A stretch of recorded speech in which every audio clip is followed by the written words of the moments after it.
ಎಷ್ಟೋ ಶಕ್ತಿಯುತವಾದ ಹುಣ್ಣಿಮೆ ಬಂದಿದೆ. ಇದು ಎಲ್ಲ ಹುಣ್ಣಿಮೆಗಳಿಗಿಂತಲೂ ಎಷ್ಟೋ ಶಕ್ತಿಯುತವಾದದ್ದು. ಹಾಗಾಗಿ ಈ ಹುಣ್ಣಿಮೆಯೊಳಗೆ ನಾಯಿಗೆ ಈ ಒಂದು ಆಹಾರ ತಿನ್ನಿಸಿದರೆ ಶನಿದೇವರ ಕೃಪೆಯಿಂದ ನಿಮ್ಮ ಜಾತಕ ಬದಲಾಗಿ ಕುಬೇರ ಯೋಗ ಬರುತ್ತದೆ ಎಂದು ನಮ್ಮ ಶಾಸ್ತ್ರಗಳು ಹೇಳುತ್ತಿವೆ. ಶನಿ ದೋಷಗಳು ಕೂಡ ಹೊರಟು ಹೋಗುತ್ತವೆ. ಹಾಗಾದರೆ ಹುಣ್ಣಿಮೆಯೊಳಗೆ ನಾಯಿಗೆ ನಾವು ತಿನ್ನಿಸಬೇಕಾದಂಥ ಆ ಆಹಾರ ಯಾವುದು ಅಂತ ಈ ವಿಡಿಯೋದಲ್ಲಿ ತಿಳಿದುಕೊಳ್ಳೋಣ. ಆದರೆ ಅದಕ್ಕೂ ಮುಂಚೆ ನೀವಿನ್ನು ನಮ್ಮ ಚಾನಲ್ನ ಸಬ್ಸ್ಕ್ರೈಬ್ ಮಾಡಿಕೊಂಡಿಲ್ಲ ಅಂದರೆ ಖಂಡಿತ ಈಗಲೇ ಸಬ್ಸ್ಕ್ರೈಬ್ ಮಾಡ್ಕೊಳ್ಳಿ. ಹಾಗೆ ಈ ವಿಡಿಯೋ ಇಷ್ಟ ಆದರೆ ಮರೆಯದೆ ಒಂದು ಲೈಕ್ ಕೊಡಿ. ವಿಡಿಯೋ ಸ್ಕಿಪ್ ಮಾಡದೆ ಕೊನೆ ತನಕ ನೋಡಿ. ವಿಡಿಯೋದ ಕೆಳಗಡೆ ಹರೇ ಶ್ರೀನಿವಾಸ ಅಂತ ಕಮೆಂಟ್ ಮಾಡೋದಕ್ಕೆ ಮರಿಬೇಡಿ. ಕಪ್ಪು ನಾಯಿಗೆ ಇದನ್ನು ತಿನ್ನಿಸಿದರೆ ಸಾಕು, ಜೀವನದಲ್ಲಿ ಚಮತ್ಕಾರವೇ ನಡೆದು ಹೋಗುತ್ತೆ ಅನ್ನೋ ರಹಸ್ಯ ಮಾಹಿತಿಯನ್ನು ಈ ವಿಡಿಯೋದಲ್ಲಿ ನಾವು ನಿಮಗೆ ತಿಳಿಸಿಕೊಡ್ತಾ ಇದ್ದೀವಿ. ಮನುಷ್ಯನ ಸಹಜ ಸ್ವಭಾವ ಏನು ಗೊತ್ತಾ? ಎಲ್ಲ ಸಮಸ್ಯೆಗೂ ಶನೇಶ್ವರನೇ ಕಾರಣ ಅನ್ನೋ ಮನೋಭಾವನೆ ಇದೆ. ಅದನ್ನು ಮೊದಲು ಎಲ್ಲರೂ ಬದಲಾಯಿಸಿಕೊಳ್ಬೇಕು. ವೈದಿಕ ಜ್ಯೋತಿಷ್ಯದಲ್ಲಿ ಶನಿಯು ತುಂಬ ಕೆಟ್ಟದ್ದಲ್ಲ. ಶನಿದೇವನ ಬಗ್ಗೆ ಎಲ್ಲರಿಗೂ ತಪ್ಪು ಕಲ್ಪನೆಗಳಿರುತ್ತವೆ. ವಾಸ್ತವವಾಗಿ ಶನಿಯು ಅತ್ಯಂತ ಶಕ್ತಿಶಾಲಿ ಗ್ರಹವಾಗಿದೆ. ಶನಿಯು ಆಶೀರ್ವದಿಸಿದರೆ ಕಷ್ಟದ ಕೆಲಸವನ್ನು ಕೂಡ ಸುಲಭವಾಗಿ ಮಾಡಬಹುದು. ಶನಿಯ ಪ್ರಭಾವದಿಂದ ಒಬ್ಬ ವ್ಯಕ್ತಿಯು ಯಶಸ್ಸಿನ ಹಾದಿಯಲ್ಲಿ ಬಹಳ ಮುಂದೆ ಹೋಗ್ತಾನೆ. ಶನಿಯನ್ನ ಗುರು ಅಂತಾನು ಕರೀತಾರೆ. ಶನಿಯ ಕೃಪೆಯಿಂದ ನಾವು ಜೀವನದ ದೊಡ್ಡ ಪಾಠಗಳನ್ನು ಕಲಿತೀವಿ. ಜೊತೆಗೆ ಶನಿಯನ್ನ ನ್ಯಾಯಾಧೀಶ ಅಂತ ಕೂಡ ಕರೀತಾರೆ. ವೀಕ್ಷಕರೇ, ಇನ್ನು ಶನಿಗ್ರಹದ ದೊಡ್ಡ ವಿಶೇಷತೆ ಏನು ಅಂತಂದರೆ, ಶನಿಯು ತನ್ನ ಕಾರ್ಯಗಳಿಗೆ ತಕ್ಕಂತೆ ಫಲವನ್ನು ನೀಡ್ತಾನೆ. ಯಾರಾದರೂ ಒಳ್ಳೆ ಕೆಲಸಗಳನ್ನು ಮಾಡಿದರೆ ಶನಿಯು ಅವರಿಗೆ ಒಳ್ಳೆಯದನ್ನು ಮಾಡ್ತಾನೆ. ಅದೇ ವ್ಯಕ್ತಿಯ ಕಾರ್ಯಗಳು ಸರಿಯಾಗಿಲ್ಲದೇ ಇದ್ದರೆ ಶನಿಯು ಅವನಿಗೆ ಹಾನಿಕಾರಕವಾಗಿದೆ. ಇದು ಶನಿಯ ಸ್ವಭಾವ. ಅದಕ್ಕಾಗಿಯೇ ಶನಿಯನ್ನ ನ್ಯಾಯದ ಗ್ರಹ ಅಂತ ಪರಿಗಣಿಸಲಾಗಿದೆ. ಆದ್ದರಿಂದ ನಿಮ್ಮ ಜೀವನದಲ್ಲಿ ಏನಾದರೂ ಕಷ್ಟ ಇದೆ ಅಂತ ನಿಮಗೆ ಅನಿಸಿದರೆ ಅದಕ್ಕೆ ಶನಿದೇವನನ್ನು ದೂಷಿಸುವಂಥ ಬದಲಿಗೆ ಜೀವನದಲ್ಲಿ ಮಾಡಿರುವಂತಹ ಕರ್ಮಕ್ಕೆ ಇದು ಸಿಕ್ಕಿರುವಂತಹ ಫಲ ಅಂತ ತಿಳ್ಕೊಳ್ಳಿ. ಶನಿ ನೀವು ಮಾಡಿರುವಂತಹ ಕರ್ಮಕ್ಕೆ ಬಡ್ಡಿ ಸಮೇತ ಲೆಕ್ಕ ವಸೂಲಿ ಮಾಡಿಕೊಳ್ಳುವಂಥ ದೇವರು ಅನ್ನೋ ಸತ್ಯ ಯಾವತ್ತೂ ಮರಿಬೇಡಿ. ಶನಿ ದೋಷವನ್ನು ಕಡಿಮೆ ಮಾಡ್ತೇವೆ ಅನ್ನೋದು ಸಾಧ್ಯವಾಗದ ಮಾತು. ಪ್ರಕೋಪ ಕೊಂಚ ಮಟ್ಟಿಗೆ ಕಡಿಮೆ ಆಗಬಹುದು, ಆದರೆ ಶನಿ ದೋಷದಿಂದ ಮುಕ್ತರಾಗುವುದಕ್ಕೆ ಸಾಧ್ಯವಿಲ್ಲ. ಅದನ್ನು ಅನುಭವಿಸಲೇಬೇಕು. ಹಾಗೆ ಪ್ರಕೋಪ ಕಡಿಮೆ ಮಾಡುವಂಥ ಕೆಲ ಉಪಾಯಗಳನ್ನು ಹೇಳ್ತೀವಿ. ಅದರಲ್ಲೂ ಕಪ್ಪು ನಾಯಿಯ ಉಪಾಯವನ್ನು ನೀವು ತಪ್ಪದೇ ಮಾಡಲೇಬೇಕು. ಈ ನಾಯಿಗಳನ್ನು ಸಾಮಾನ್ಯವಾದ ಪ್ರಾಣಿಗಳು ಅಂತ ಅಂದ್ಕೊಳ್ಬೇಡಿ. ಅಥರ್ವ ವೇದದಲ್ಲಿ ನಾಯಿಗಳನ್ನು ಯಮದೂತರಂತೆ ಚಿತ್ರಿಸಲಾಗಿದೆ. ಆದ್ದರಿಂದ ಈ ಕಪ್ಪು ನಾಯಿಯ ಉಪಾಯವನ್ನು ತಪ್ಪದೇ ಮಾಡಿ. ಹಾಗಾದರೆ ಈಗ ಶನಿ ದೋಷದ ಒಂದೊಂದೇ ಉಪಾಯಗಳನ್ನು ಹೇಳ್ತೀವಿ, ಕೇಳಿಸಿಕೊಳ್ಳಿ. ಶನಿ ದೋಷ ಅನ್ನೋದು ಕೇವಲ ಮನುಷ್ಯರಿಗೆ ಮಾತ್ರ ತಟ್ಟೋದಿಲ್ಲ, ದೇವಾನುದೇವತೆಗಳಿಗೂ ಇದು ತಪ್ಪಿದ್ದಲ್ಲ.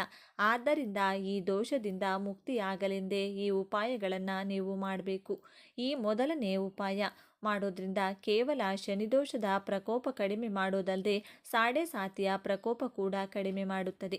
ಅದಕ್ಕಾಗಿ ನೀವು ಮಾಡಬೇಕಾದದ್ದು ಏನು ಅಂತಂದರೆ, ನೀವು ಕಪ್ಪು ಬಟ್ಟೆಯನ್ನು ತಗೊಳ್ಳಿ. ಆ ಬಟ್ಟೆಯಲ್ಲಿ 51 ಕಪ್ಪು ಮೆಣಸಿನ ಕಾಳನ್ನು ಹಾಕಿ, ಹಾಗೇನೆ ಅದರಲ್ಲಿ 11 ರೂಪಾಯಿಯನ್ನು ಹಾಕಿ, ಅದರಲ್ಲಿ 10 ರೂಪಾಯಿ ನೋಟು ಹರಿದಾಗಿರಬೇಕು.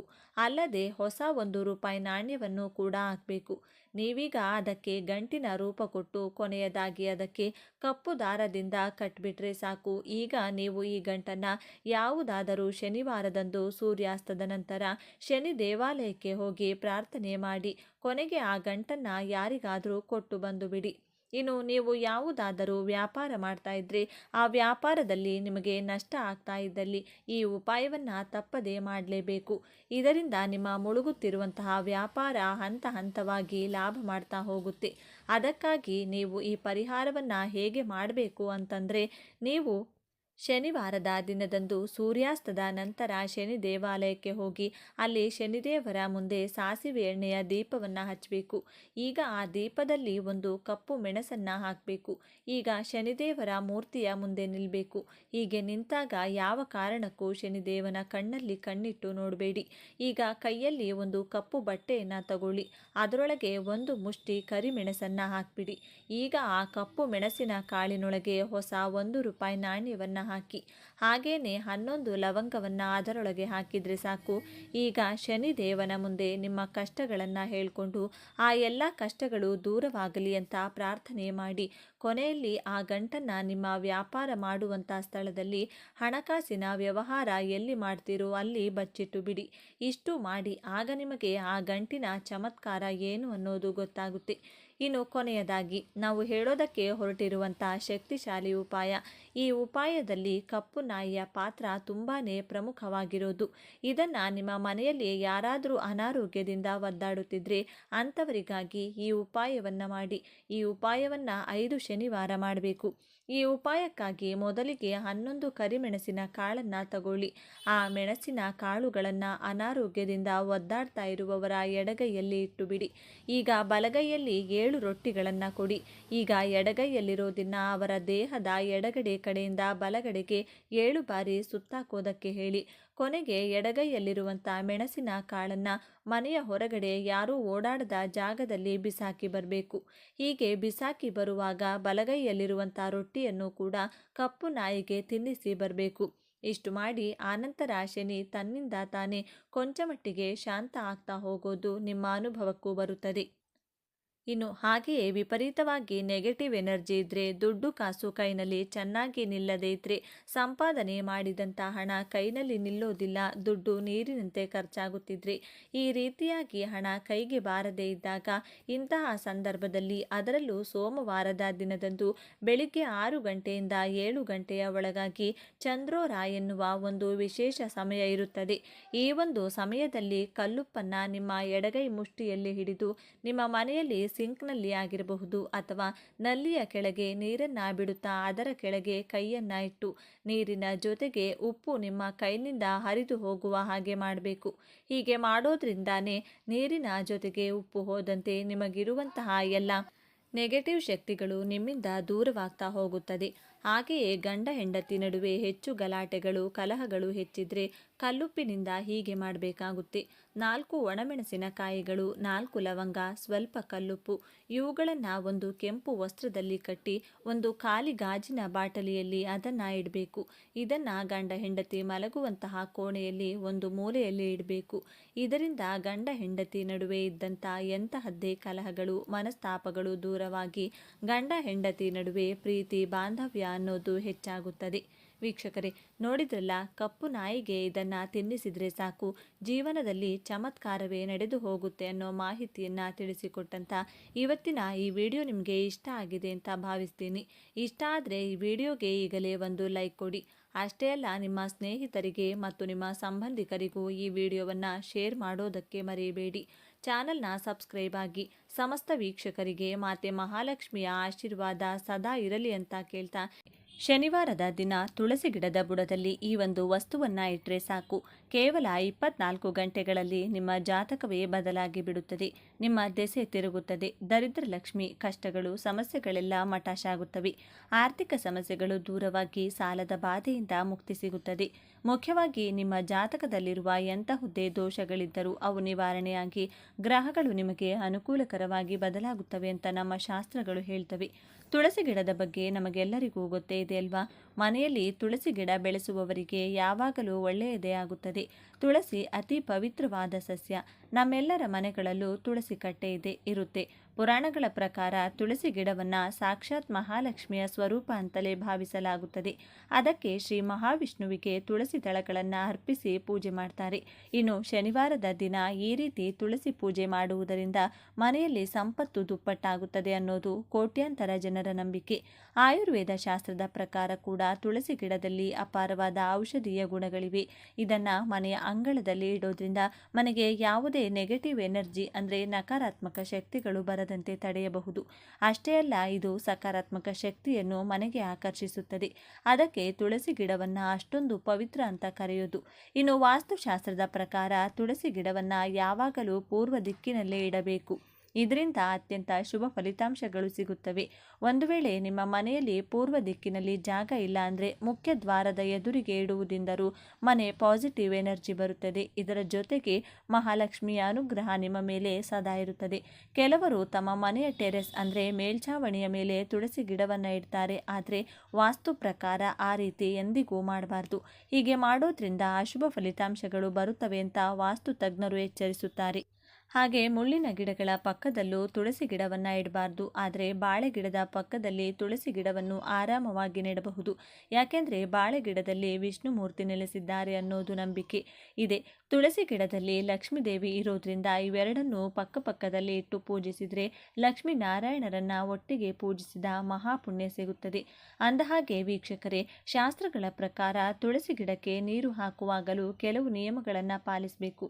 ವಿಶೇಷವಾಗಿ ಶನಿವಾರದ ದಿನ ತುಳಸಿ ಗಿಡದ ಬುಡಕ್ಕೆ ಸ್ವಲ್ಪ ಹಸಿ ಹಾಲನ್ನು ಬೆರೆಸಿದ ನೀರನ್ನು ಅರ್ಪಿಸುವುದರಿಂದ ಜಾತಕದಲ್ಲಿರುವ ರಾಹು, ಕೇತು ಮತ್ತು ಶನಿದೋಷಗಳು ಸಂಪೂರ್ಣವಾಗಿ ನಿವಾರಣೆಯಾಗ್ತವೆ.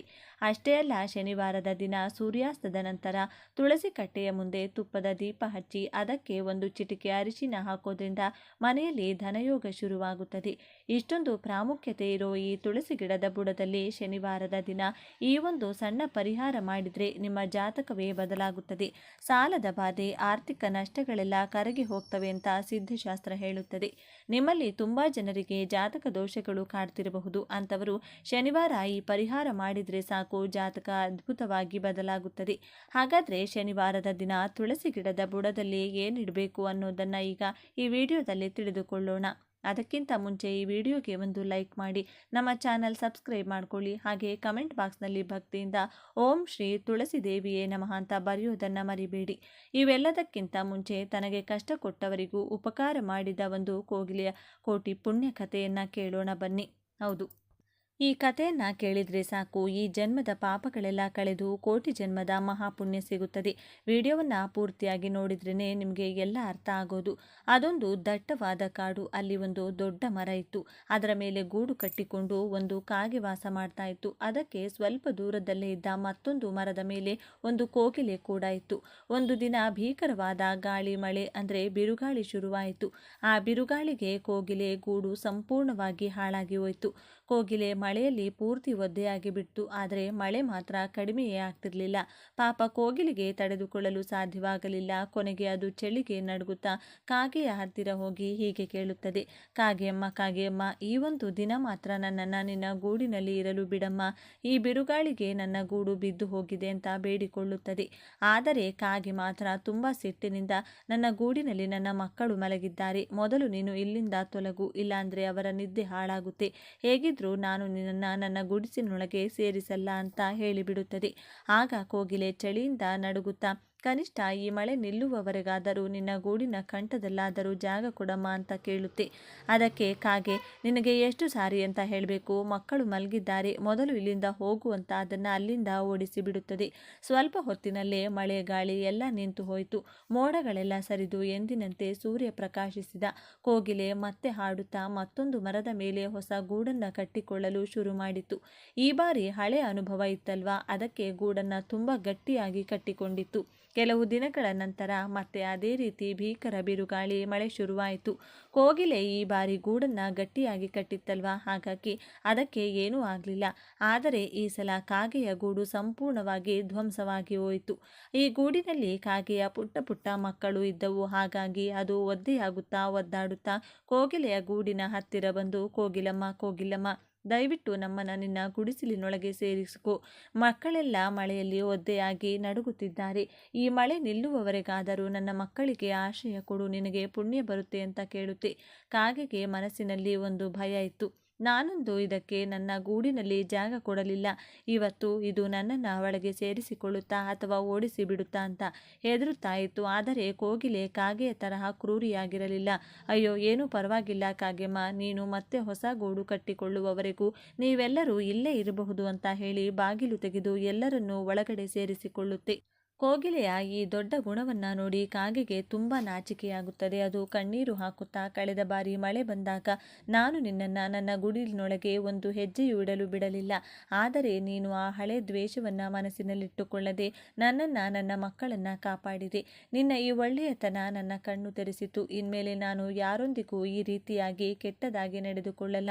ನನ್ನನ್ನು ಕ್ಷಮಿಸಿ ಬಿಡಮ್ಮ ಕೋಗಿಲಮ್ಮ ಅಂತ ಅಳುತ್ತದೆ. ಅದಕ್ಕೆ ಕೋಗಿಲೆ ತುಂಬ ಸರಳವಾಗಿ, ಅಯ್ಯೋ ಪರವಾಗಿಲ್ಲ ಬಿಡಮ್ಮ, ನಾವೆಲ್ಲ ಒಂದೇ ಕಾಡಿನ ಪಕ್ಷಿಗಳು, ಒಬ್ಬರಿಗೊಬ್ಬರು ಸಹಾಯ ಮಾಡಿಕೊಳ್ಳದಿದ್ರೆ ಹೇಗೆ, ಇದರಲ್ಲಿ ಕ್ಷಮೆಯ ಮಾತುಗಳೇ ಬೇಡ ಅನ್ನುತ್ತದೆ.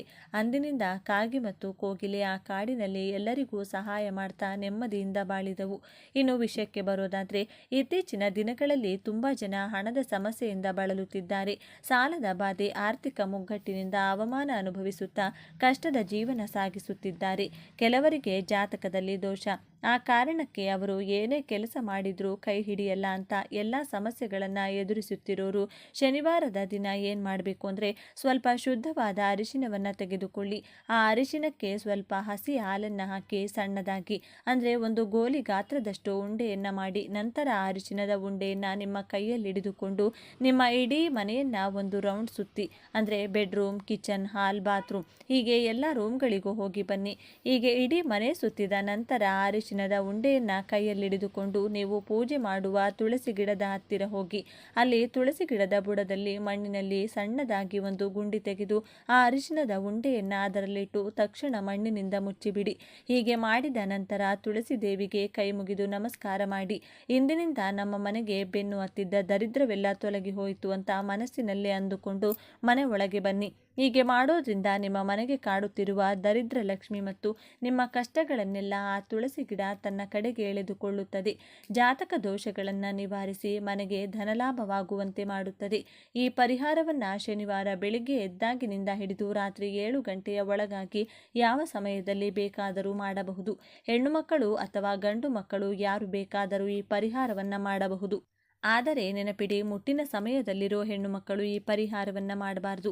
ಈ ಪರಿಹಾರ ಮಾಡಿದ ಕೇವಲ 24 ಗಂಟೆಗಳಲ್ಲೇ ನಿಮ್ಮ ಮನೆಯಲ್ಲಿದ್ದ ನೆಗೆಟಿವ್ ಎನರ್ಜಿ ದೂರವಾಗಿ ಯಾವುದಾದರೊಂದು ಪಾಸಿಟಿವ್ ಬದಲಾವಣೆಯನ್ನು ನೀವು ಖಂಡಿತ ಗಮನಿಸುತ್ತೀರಿ. ನಿಧಾನವಾಗಿ ನಿಮ್ಮ ಜೀವನ ಬದಲಾಗ್ತಾ ಹೋಗುತ್ತದೆ. ಯಾವುದಾದರೊಂದು ಒಳ್ಳೆಯ ಶುಭ ಸುದ್ದಿಯನ್ನು ಕೇಳ್ತೀರಿ. ಜಾತಕ ದೋಷಗಳೆಲ್ಲ ನಿವಾರಣೆಯಾಗಿ ನಿಮ್ಮ ಅದೃಷ್ಟವೇ ಕುಲಾಯಿಸುತ್ತದೆ. ಹಾಗಾಗಿ ನೀವು ಕೂಡ ಶನಿವಾರದ ದಿನ ತುಳಸಿ ಗಿಡದ ಬುಡದಲ್ಲಿ ಈ ಒಂದು ಸಣ್ಣ ಕೆಲಸ ಮಾಡಿ ನಿಮ್ಮ ಜಾತಕವನ್ನು ಬದಲಾಯಿಸಿಕೊಂಡು ಸಂತೋಷವಾಗಿ ಬಾಳಿ. ಹಾಗೆ ಇನ್ನೊಂದು ವಿಷಯ, 24 ಗಂಟೆ ಆದ ತಕ್ಷಣ ಎಲ್ಲಿ ಏನು ಬದಲಾವಣೆ ಕಂಡಿಲ್ಲ ಅಂತ ಬೇಸರ ಪಡಬೇಡಿ. ನಿಧಾನವಾಗಿ ನಿಮ್ಮ ಜೀವನದಲ್ಲಿ ಬದಲಾವಣೆ ಅನ್ನೋದು ಶುರುವಾಗುತ್ತದೆ. ಹಾಗಾಗಿ ಅತಿ ಶೀಘ್ರದಲ್ಲಿ ಬದಲಾವಣೆಯನ್ನು ನೀವು ಕೂಡ ಕಾಣ್ತೀರಿ. ಈ ವಿಡಿಯೋ ನಿಮಗೆ ಇಷ್ಟವಾಗಿದ್ದರೆ ಲೈಕ್ ಮಾಡಿ, ಶೇರ್ ಮಾಡಿ, ನಮ್ಮ ಚಾನಲ್ನ ಸಬ್ಸ್ಕ್ರೈಬ್ ಮಾಡಿಕೊಂಡು ಬೆಲ್ ಐಕಾನನ್ನು ಕ್ಲಿಕ್ ಮಾಡೋದನ್ನ ಮರಿಬೇಡಿ. ಜೀವನದಲ್ಲಿ ಕೆಲವೊಮ್ಮೆ ನಿಮ್ಮ ಸುತ್ತಲೂ ಇರುವ ದಾರಿಗಳೆಲ್ಲವೂ ಮುಚ್ಚಿ ಹೋದಂತೆ ಅನಿಸುತ್ತದೆ. ಯಾರನ್ನು ನಂಬಿದ್ದೇವೋ ಅವರು ಕೈ ಬಿಡುತ್ತಾರೆ. ಆಗ ಕತ್ತಲೆಯಲ್ಲಿ ನಿಂತು, ದೇವರೇ ನನ್ನ ಕೈ ಹಿಡಿಯೋಕೆ ಯಾರೂ ಇಲ್ವಾ ಅಂತ ನಾವು ಕೇಳುತ್ತೇವೆ. ಆದರೆ ನಿಮಗೊಂದು ಆಶ್ಚರ್ಯ ಸತ್ಯ ಗೊತ್ತಾ? ನೀವು ಗೆಲ್ಲುವವರೆಗೂ ನಿಮ್ಮ ಬೆನ್ನ ಹಿಂದೆ ಬೆಟ್ಟದಂತೆ ನಿಂತು ಕಾಯಲು ಭೂಮಿಯ ಮೇಲೆ ಇರುವ ಏಕೈಕ ಜಾಗೃತ ದೈವ ಯಾರು ಗೊತ್ತಾ? ಅವನೇ ನಮ್ಮ ಕಲಿಯುಗದ ಕಾವಲುಗಾರ, ಅಪಾರ ಶಕ್ತಿ ಮತ್ತು ಭರವಸೆಯ ಸಂಕೇತ, ಮಹಾವೀರ ಹನುಮಂತ. ಕೋಟಿ ಕೋಟಿ ಭಕ್ತರು ಆಂಜನೇಯನನ್ನ ಕಣ್ಣು ಮುಚ್ಚಿ ಯಾಕೆ ನಂಬುತ್ತಾರೆ ಗೊತ್ತಾ? ಯಾಕೆಂದರೆ ಅವನು ಕೇವಲ ದೇವರಲ್ಲ, ಆಂಜನೇಯನಿಗೆ ಎಂತಹದ್ದೇ ಅಸಾಧ್ಯವಾದದ್ದನ್ನು ಸಾಧಿಸುವ ಶಕ್ತಿ ಇರುವುದು ಕೇವಲ ಅವನ ಭುಜಬಲದಲ್ಲಿ ಅಲ್ಲ, ಬದಲಾಗಿ ರಾಮನಾಮದ ಮೇಲಿರುವ ಅವನ ಅಚಲವಾದ ನಂಬಿಕೆಯಲ್ಲಿ. ಕಷ್ಟ ಎಂದು ಕೂಗಿದ ತಕ್ಷಣ ಓಡಿ ಬರುವ ಆತನ ಕರುಣೆಯೇ ಭಕ್ತರ ಅತಿ ದೊಡ್ಡ ಬಲ. ಇವತ್ತು ಹನುಮಂತನ ಬದುಕಿನ ದೈವಿಕ ಮ್ಯಾಜಿಕ್ಕನ್ನು ನೋಡೋಣ. ಎಷ್ಟೇ ದೊಡ್ಡ ಕಷ್ಟವಿದ್ದರೂ ಅದನ್ನು ಕರಗಿಸುವಂತಹ ಆಂಜನೇಯನ ಒಂದು ಗುಪ್ತ ಪೂಜಾ ರಹಸ್ಯವನ್ನು ನಾನು ನಿಮಗೆ ತಿಳಿಸಿಕೊಡಲಿದ್ದೇನೆ. ಇದು ನಿಮ್ಮ ಮನಸ್ಸಿನಲ್ಲಿರುವ ಭಯವನ್ನು ಇವತ್ತೇ ದೂರ ಓಡಿಸುವುದು ಖಂಡಿತ. ಹನುಮಂತನಿಗೆ ಆ ಅದ್ಭುತ ಶಕ್ತಿ ಎಲ್ಲಿಂದ ಬಂತು? ಆ ಕತೆ ಶುರುವಾಗುವುದೇ ಒಂದು ವಿಶಿಷ್ಟವಾದ ಜನನದಿಂದ. ಬನ್ನಿ ನೋಡೋಣ. ಎಲ್ಲರೂ ಭಕ್ತಿಯಿಂದ ಜೈ ಹನುಮಾನ್ ಅಂತ ಕಮೆಂಟ್ ಮಾಡಿ. ಹನುಮಂತನ ಶಕ್ತಿ ಏನು ಅಂತ ತಿಳಿಯಬೇಕಾದ್ರೆ ಮೊದಲು ಅವನು ಹುಟ್ಟಿದ ಹಿನ್ನೆಲೆಯನ್ನು ನಾವು ಅರಿಯಬೇಕು. ಅಂಜನಾದೇವಿ 12 ವರ್ಷಗಳ ಕಾಲ ಕೇವಲ ಗಾಳಿಯನ್ನು ಮಾತ್ರ ಸೇವಿಸಿ ಶಿವನಿಗಾಗಿ ಘೋರ ತಪಸ್ಸು ಮಾಡಿದಳು. ಅಂಜನಾದೇವಿಯ ನಿಷ್ಕಲ್ಮಶ ಭಕ್ತಿಗೆ ಮೆಚ್ಚಿ ಸಾಕ್ಷಾತ್ ವಾಯುದೇವನೇ ಪರಶಿವನ ದಿವ್ಯ ತೇಜಸ್ಸನ್ನು ಒಂದು ಸುಂದರ ಆಶೀರ್ವಾದದ ರೂಪದಲ್ಲಿ ಅವಳ ಮಡಿಲಿಗೆ ತಂದು ಸೇರಿಸಿದ. ಆ ವಾಯುದೇವನ ಕೃಪೆಯಿಂದಲೇ ಜನಿಸಿದ ಕಾರಣ ಆಂಜನೇಯನನ್ನು ನಾವೆಲ್ಲರೂ ಭಕ್ತಿಯಿಂದ ವಾಯುಪುತ್ರ ಎಂದು ಆರಾಧಿಸುತ್ತೇವೆ. ಸ್ನೇಹಿತರೆ, ವಾಯು ಅಥವಾ ಗಾಳಿಯ ಅತಿ ದೊಡ್ಡ ಗುಣ ಏನು ಗೊತ್ತಾ? ಅದನ್ನು ಜಗತ್ತಿನಲ್ಲೇ ಯಾರಿಂದಲೂ ಕಟ್ಟಿ ಹಾಕಲು ಸಾಧ್ಯವಿಲ್ಲ. ಉರಿಯುವ ಬೆಂಕಿಯನ್ನು ನೀರಿನಿಂದ ಆರಿಸಬಹುದು, ಹರಿಯುವ ನೀರನ್ನು ಅಣೆಕಟ್ಟು ಕಟ್ಟಿ ನಿಲ್ಲಿಸಬಹುದು. ಆದರೆ ಬೀಸುವ ಗಾಳಿಯನ್ನು ತಡೆಯುವ ಶಕ್ತಿ ಬ್ರಹ್ಮಾಂಡದಲ್ಲಿ ಯಾರಿಗಾದರೂ ಇದೆಯಾ? ಖಂಡಿತ ಇಲ್ಲ. ಹನುಮಂತನ ವ್ಯಕ್ತಿತ್ವ ಕೂಡ ಅಷ್ಟೇ. ಅವನ ದಾರಿಯಲ್ಲಿ ಸಮುದ್ರ ಅಡ್ಡ ಬಂತು, ಅದನ್ನ ಹಾರಿ ಬೆಂಕಿಯ ಬಂತು. ಲಂಕೆಯನ್ನ ಸುಟ್ಟು ಬಿಟ್ಟ. ಪರ್ವತ ಅಡ್ಡಿ ಬಂತು, ಅದನ್ನೇ ಬೇರು ಸಹಿತ ಕಿತ್ತು ತಂದು ಬಿಟ್ಟ. ಕಟ್ಟಿ ಹಾಕಲು ಅವನು ಸಾಮಾನ್ಯನಲ್ಲ, ಅವನು ಬಿರುಗಾಳಿ. ಈ ವಾಯುತತ್ವ ನಮಗೆ ಜೀವನದ ಅತಿ ದೊಡ್ಡ ಪಾಠವನ್ನ ಕಲಿಸುತ್ತದೆ. ನಾವು ಜೀವನದಲ್ಲಿ ಒಂದು ಚಿಕ್ಕ ಕಷ್ಟ ಅಥವಾ ಸೋಲು ಎದುರಾದ ತಕ್ಷಣ ಅಯ್ಯೋ ದಾರಿ ಮುಚ್ಚಿ ಹೋಯಿತು ಅಂತ ಅಂದುಕೊಂಡು ಬಿಡುತ್ತೇವೆ. ಆದರೆ ಒಮ್ಮೆ ಗಾಳಿಯನ್ನ ಗಮನಿಸಿ. ಅದರ ದಾರಿಯಲ್ಲಿ ಒಂದು ದೊಡ್ಡ ಬಂಡೆಕಲ್ಲು ಅಡ್ಡ ಬಂದರೆ ಗಾಳಿ ಅಲ್ಲಿಯೇ ನಿಂತು ಬಿಡುತ್ತದೆಯೇ? ಇಲ್ಲ. ಅದು ಆ ಬಂಡೆಯ ಪಕ್ಕದಿಂದಲೋ ಮೇಲಿಂದಲೋ ಸದ್ದಿಲ್ಲದೆ ತನ್ನ ದಾರಿಯನ್ನ ಹುಡುಕಿಕೊಂಡು ಬಿಡುತ್ತದೆ. ನಮ್ಮ ಬದುಕು ಕೂಡ ಹೀಗೆ ಇರಬೇಕು. ಕಷ್ಟಗಳು ಅಡ್ಡ ಬಂದಾಗ ನಿಂತು ಆಳುವುದನ್ನು ಬಿಟ್ಟು ಗಾಳಿಯಂತೆ ಹೊಸ ದಾರಿ ಹುಡುಕುವ ಛಲವನ್ನ ಯಾರು ಬೆಳೆಸುತ್ತಾರೋ ಅವರೇ ನಿಜವಾದ ವಾಯುಪುತ್ರನ ಭಕ್ತರು. ಬಾಲ ಹನುಮಂತ ಸೂರ್ಯನನ್ನೇ ಹಣ್ಣು ಎಂದು ನಂಬಿ ಹಾರಿದ ಕತೆ ಕೇವಲ ತುಂಟತನವಲ್ಲ, ಅದು ಅಡೆತಡೆಗಳಿಗೆ ಎದರದೆ ಗಾಳಿಯಂತೆ ಇದ್ದಂಗೆ ಸೂರ್ಯನನ್ನ ಮುಟ್ಟಬಲ್ಲೆವು ಎನ್ನುವುದರ ಅದ್ಭುತ ಸಂಕೇತ. ಇಷ್ಟೆಲ್ಲ ಅಪಾರ ಶಕ್ತಿ ಇರುವ ಹನುಮಂತ ರಾಮನಿಗೆ ಹೇಗೆ ಹತ್ತಿರವಾದ? ಆ ಶಕ್ತಿ ಭಕ್ತಿಯಾಗಿ ಹೇಗೆ ಬದಲಾಯಿತು? ಬನ್ನಿ ನೋಡೋಣ. ಸ್ನೇಹಿತರೆ, ಪ್ರಪಂಚದಲ್ಲಿ ಎಷ್ಟೋ ಸಂಬಂಧಗಳನ್ನು ನಾವು ನೋಡಿದ್ದೇವೆ. ಆದರೆ ಭಗವಂತ ಮತ್ತು ಭಕ್ತನ ನಡುವೆ ಕೇವಲ ಅಪಾರವಾದ ನಂಬಿಕೆ ಮತ್ತು ಆನಂದವೇ ತುಂಬಿರುವ ಒಂದು ದೃಶ್ಯವನ್ನು ಊಹಿಸಿಕೊಳ್ಳಿ. ರಾಮ ಮತ್ತು ಹನುಮಂತನ ಬಾಂಧವ್ಯ ಇಂತಹದ್ದೇ, ಒಂದು ಅದ್ಭುತ. ಅದು ಕೇವಲ ಒಡೆಯ ಮತ್ತು ಸೇವಕನ ಸಂಬಂಧವಾಗಿರಲಿಲ್ಲ, ಅದು ಪ್ರೀತಿ ಮತ್ತು ಶರಣಾಗತಿಯ ಸಂಕೇತ. ಒಂದು ಸುಂದರ ದೃಶ್ಯವನ್ನ ಕಲ್ಪಿಸಿಕೊಳ್ಳಿ. ಲಂಕೆಯ ಮೂಲೆ ಮೂಲೆಯನ್ನ ಹುಡುಕಿ ಸೀತಾಮಾತೆಯ ಕುರುಹನ್ನ ತಂದು ಹನುಮಂತ ಅತ್ಯಂತ ಖುಷಿಯಿಂದ ರಾಮನ ಕೈಗಿಡುತ್ತಾನೆ. ಆ ಕ್ಷಣದಲ್ಲಿ ರಾಮನ ಮುಖದಲ್ಲಿ ಮೂಡಿದ ಆನಂದಕ್ಕೆ ಪಾರವೇ ಇರಲಿಲ್ಲ. ತಾನು ನಂಬಿದ್ದ ಭಕ್ತ ಅತಿ ದೊಡ್ಡ ಗೆಲುವು ತಂದು ಕೊಟ್ಟಿದ್ದ. ಸಾಮಾನ್ಯವಾಗಿ ಒಬ್ಬ ರಾಜ ಇಂತಹ ದೊಡ್ಡ ಶುಭ ಸುದ್ದಿ ತಂದ ದೂತನಿಗೆ ವಜ್ರ ವೈಡೂರ್ಯಗಳನ್ನು ಉಡುಗೊರೆಯಾಗಿ ಕೊಡುತ್ತಾನೆ. ಆದರೆ ಇಡೀ ಬ್ರಹ್ಮಾಂಡದ ಒಡೆಯನಾದ ರಾಮನ ಮುಖದಲ್ಲಿ ಮಂದಹಾಸ ಬೀರುತ್ತಾ ಅಪಾರವಾದ ಹೆಮ್ಮೆಯಿಂದ ಹೇಳುತ್ತಾನೆ, ಹನುಮ, ನೀನು ತಂದ ಈ ಸಂತೋಷಕ್ಕೆ, ನಿನ್ನ ಈ ವಿಶ್ವಾಸಕ್ಕೆ ಸಾಟಿಯಾದ ಯಾವ ಸಂಪತ್ತು ನನ್ನ ಬಳಿ ಇಲ್ಲ. ನಿನಗೆ ಉಡುಗೊರೆಯಾಗಿ ಕೊಡಲು ನನ್ನ ಬಳಿ ಇರುವುದು ಈ ಪ್ರೀತಿಯ ಆಲಿಂಗನ ಮಾತ್ರ. ಹೀಗೆ ಹೇಳುತ್ತಾ ಅತ್ಯಂತ ಸಂಭ್ರಮದಿಂದ ತನ್ನ 2 ಕೈಗಳನ್ನು ಚಾಚಿ ಆ ವಾನರನನ್ನ ಬಿಗಿಯಾಗಿ ಅಪ್ಪಿಕೊಳ್ಳುತ್ತಾನೆ. ಆ ಅಪ್ಪುಗೆಯಲ್ಲಿ ಅಚಲವಾದ ನಂಬಿಕೆ ಮತ್ತು ಗೆಲುವಿನ ಖುಷಿಯಿತ್ತು. ಹನುಮಂತನಿಗೆ ಆ ಕ್ಷಣದಲ್ಲಿ ಇಡೀ ಬ್ರಹ್ಮಾಂಡದ ಆಸ್ತಿ ಸಿಕ್ಕಷ್ಟು ಸಂಭ್ರಮವಾಗಿತ್ತು. ಯಾವಾಗ ನಾವು ನಮ್ಮ ಕೆಲಸವನ್ನ ನಿಸ್ವಾರ್ಥವಾದ ಪ್ರೀತಿಯಿಂದ ಮಾಡುತ್ತೇವೋ ಆಗ ಭಗವಂತನು ಒಲಿಯುತ್ತಾನೆ. ಇಲ್ಲಿ ನಮಗೆ ಸಿಗುವ ಸಂದೇಶ ಏನು? ಜೀವನದಲ್ಲಿ ನಾವು ಸದಾ ನನಗೆ ಅದು ಬೇಕು ಇದು ಬೇಕು ಎಂದು ದೇವರ ಬಳಿ ವ್ಯಾಪಾರ ಮಾಡುತ್ತೇವೆ. ಆದರೆ ಹನುಮಂತ ಹೇಳಿಕೊಡುವುದು ನಿಷ್ಕಲ್ಮಶ ಪ್ರೀತಿಯನ್ನ. ಈ ನಿಷ್ಕಲ್ಮಶ ಪ್ರೀತಿಯ ಅತಿ ದೊಡ್ಡ ಪರೀಕ್ಷೆ ನಡೆದದ್ದು ಯಾವಾಗ ಗೊತ್ತಾ? ಭಗವಂತನಾದ ಶ್ರೀರಾಮನು ತನ್ನ ಭೂಲೋಕದ ಅವತಾರವನ್ನ ಪೂರ್ಣಗೊಳಿಸಿ ತನ್ನ ನಿಜ ಸ್ವರೂಪವನ್ನ ತಾಳಿ ತನ್ನ ಸಾಮ್ರಾಜ್ಯಕ್ಕೆ ಹೊರಟಿದ್ದನು. ಆ ಹೊತ್ತಿನಲ್ಲಿ ಆತನು ತನ್ನ ಪರಮ ಭಕ್ತನನ್ನ ಪ್ರೀತಿಯಿಂದ ಕರೆದು, ಹನುಮ ಬಾ, ನಿನ್ನಂತಹ ಶ್ರೇಷ್ಠ ಭಕ್ತನಿಗೆ ನನ್ನ ಸಾಮ್ರಾಜ್ಯದಲ್ಲಿಯೇ ಮೊದಲ ಸ್ಥಾನವಿದೆ, ನನ್ನ ಜೊತೆ ಬಂದು ಬಿಡು ಎಂದನು. ರಾಮನ ಆ ಮಾತನ್ನ ಕೇಳಿದ ಕೂಡಲೇ ಹನುಮಂತ ಅತ್ಯಂತ ಮುಗ್ಧತೆಯಿಂದ ಭಗವಂತನಲ್ಲಿ ಒಂದು ಪ್ರಶ್ನೆ ಕೇಳುತ್ತಾನೆ. ಪ್ರಭು, ನೀನು ಕರೆದುಕೊಂಡು ಹೋಗುತ್ತಿರುವ ಆ ಲೋಕದಲ್ಲಿ ಬೆಳಗ್ಗೆಯಿಂದ ಸಂಜೆಯವರೆಗೂ ನಿನ್ನ ರಾಮ ರಾಮ ಎಂಬ ನಾಮಸ್ಮರಣೆ ಇರುತ್ತದೆಯೇ? ಅಲ್ಲಿ ನಿನ್ನ ಈ ದಯಾಮಯನಾದ ಮಾನವ ರೂಪದ ಕಥೆಗಳನ್ನು ಯಾರಾದರೂ ಹೇಳುತ್ತಾರೆಯೇ? ಆಗ ರಾಮನು ನಸುನಕ್ಕು, ಇಲ್ಲ ಹನುಮ, ಅಲ್ಲಿ ನಾನು ಚತುರ್ಭುಜನಾದ ಪರಮಾತ್ಮ. ಅಲ್ಲಿ ಭೂಮಿಯ ಮೇಲಿರುವಂಥ ನಿನ್ನ ರಾಮನ ಕಥೆಗಳಾಗಲಿ ಭಜನೆಯಾಗಲಿ ಅಲ್ಲಿರುವುದಿಲ್ಲ ಎಂದು ಉತ್ತರಿಸುತ್ತಾನೆ. ಇದನ್ನು ಕೇಳಿದ ಮರುಕ್ಷಣವೇ ಹನುಮಂತನು 2 ಹೆಜ್ಜೆ ಹಿಂದಕ್ಕೆ ಸರಿದು ಭಾವುಕನಾಗಿ ಹೇಳುತ್ತಾನೆ, ಕ್ಷಮಿಸು ಪ್ರಭು, ನಿನ್ನ ಹೆಸರಿಲ್ಲದ, ನಿನ್ನ ಕಥೆಗಳಿಲ್ಲದ ಆ ಬಂಗಾರದ ಅರಮನೆ ನನಗೆ ಬೇಡ. ಬದಲಾಗಿ ಈ ಭೂಮಿಯ ಮೇಲೆ ಎಲ್ಲಿಯವರೆಗೆ ಒಬ್ಬ ಸಾಮಾನ್ಯ ಮನುಷ್ಯ ಭಕ್ತಿಯಿಂದ ನಿನ್ನ ರಾಮನಾಮವನ್ನು ಹೇಳುತ್ತಿರುತ್ತಾನೋ ಅಲ್ಲಿಯವರೆಗೆ ನಾನು ಕಣ್ಣಿಗೆ ಕಾಣದಂತೆ ಇದೇ ಭೂಮಿಯಲ್ಲೇ ಉಳಿದು ನಿನ್ನ ಆ ಹೆಸರನ್ನು ಕೇಳುತ್ತಿರುತ್ತೇನೆ. ಸ್ನೇಹಿತರೆ ಗಮನಿಸಿ, ಯಾವಾಗ ನಾವು ನಮ್ಮ ಕೆಲಸವನ್ನು ಹಾಗೂ ನಮ್ಮವರನ್ನು ಯಾವುದೇ ಪ್ರತಿಫಲಾಪೇಕ್ಷೆ ಇಲ್ಲದೆ ಪ್ರೀತಿಸಲು ಶುರು ಮಾಡುತ್ತೇವೋ ಆಗ ಭಗವಂತನಿಗೆ ನಮ್ಮ ಮೇಲೆ ಅಪಾರವಾದ ನಂಬಿಕೆ ಹುಟ್ಟುತ್ತದೆ. ಆ ನಂಬಿಕೆಯೇ ನಮ್ಮ ಕೈಬಿಡದೆ ಕಾಯುವ ದೈವಿಕ ಶಕ್ತಿಯಾಗುತ್ತದೆ. ಹಾಗಾದರೆ ಈಗಲೂ ನಮ್ಮ ನಡುವೆ ಅದೃಶ್ಯವಾಗಿರುವ ಆ ಹನುಮಂತನನ್ನು ನಾವು ಸಂಪರ್ಕಿಸುವುದು ಹೇಗೆ? ಬನ್ನಿ, ವಿಡಿಯೋದ ಆರಂಭದಲ್ಲಿ ನಾನು ಹೇಳಿದ ಆ ಪೂಜಾ ರಹಸ್ಯವನ್ನು ಈಗ ತಿಳಿಯೋಣ. ಈ ಪೂಜೆಗೆ ಬೇಕಾಗಿರುವುದು ಬಂಗಾರವಲ್ಲ, ಬೆಳ್ಳಿಯಲ್ಲ, ಕೇವಲ ಒಂದು ವೀಳ್ಯದೆಲೆ. ಯಾಕೆ ವೀಳ್ಯದೆಲೆ ಗೊತ್ತಾ? ಅಶೋಕವನದಲ್ಲಿ ಸೀತಾಮಾತೆ ಹನುಮಂತನಿಗೆ ಆಶೀರ್ವಾದ ಮಾಡುವಾಗ ತನ್ನ ಬಳಿ ಏನೂ ಇಲ್ಲದೆ ಪಕ್ಕದಲ್ಲಿದ್ದ ವೀಳ್ಯದೆಲೆಯನ್ನೇ ತೆಗೆದು ಅವನ ತಲೆಯ ಮೇಲೆ ಇಟ್ಟಿದ್ದಳಂತೆ. ಅಂದಿನಿಂದ ಆಂಜನೇಯನಿಗೆ ಆ ಎಲೆ ಅಂದರೆ ಬಹಳ ಇಷ್ಟ. ಮಂಗಳವಾರ ಅಥವಾ ಶನಿವಾರ ಸಂಜೆ ನಿಮ್ಮ ಮನೆದೇವರ ಕೋಣೆಯಲ್ಲಿ ಒಂದು ದೀಪಕ್ಕೆ ಎಳ್ಳೆಣ್ಣೆ ಅಥವಾ ಹಸುವಿನ ತುಪ್ಪದ ದೀಪ ಹಚ್ಚಿ ಒಂದು ಶುದ್ಧವಾದ ವೀಳ್ಯದೆಲೆಯನ್ನು ತೆಗೆದುಕೊಳ್ಳಿ.